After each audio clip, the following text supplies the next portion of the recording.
Sugar രോഗികളുടെ എണ്ണം പെരുകുന്നതിനിടയിൽ പഞ്ചസാര ലഭ്യതയിൽ ഗണ്യമായ കുറവ്.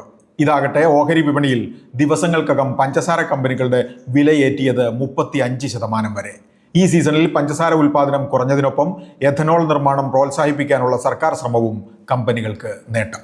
ഒരു വർഷത്തിനകം രാജ്യത്തെ 11 വിമാനത്താവളങ്ങൾ കൂടി സ്വകാര്യവൽക്കരിക്കാൻ സർക്കാർ പദ്ധതി. നഷ്ടം തുടരുന്ന സാഹചര്യത്തിലാണ് ഇതെന്നാണ് റിപ്പോർട്ട്. കഴിഞ്ഞ തവണ നടന്ന സ്വകാര്യവൽക്കരണത്തിൽ 6 വിമാനത്താവളങ്ങൾ സ്വന്തമാക്കിയ അദാനി ഗ്രൂപ്പിന് പുതിയ അവസരം. ഓൺലൈൻ അതികായരായ ഗൂഗിൾ ന്യൂയോർക്കിലെ സൈബർ സുരക്ഷാ കമ്പനിയായ വിസിനെ 2.77 ലക്ഷം കോടി രൂപയ്ക്ക് വിലയ്ക്ക് വാങ്ങി. ഗൂഗിളിന്റെ ഏറ്റവും വലിയ പണമിടപാടാണ് ഇത്. ഗൂഗിൾ ക്ലൗഡിന്റെ സുരക്ഷ, നിർമ്മിത ബുദ്ധിശേഷി വർദ്ധിപ്പിക്കുകയാണ് ലക്ഷ്യം. ആമസോണിനും മൈക്രോസോഫ്റ്റിനും വെല്ലുവിളി. സ്റ്റീൽ ഇറക്കുമതി വർദ്ധിക്കുന്നത് ആഭ്യന്തര വ്യവസായത്തെ പരിക്കേൽപ്പിക്കുന്നത് തടയാൻ 200 ദിവസത്തേക്ക് 12% പ്രത്യേക തീരുവ ഏർപ്പെടുത്തുന്നു. ചൈന, ദക്ഷിണ കൊറിയ, ജപ്പാൻ എന്നിവിടങ്ങളിൽ നിന്നാണ് കൂടിയ തോതിൽ സ്റ്റീൽ എത്തുന്നത്. ഇന്ത്യയുടെ ആർട്ടിഫിഷ്യൽ ഇന്റലിജൻസ് മിഷനും ഗേറ്റ്സ് ഫൗണ്ടേഷനുമായി ധാരണാപത്രം.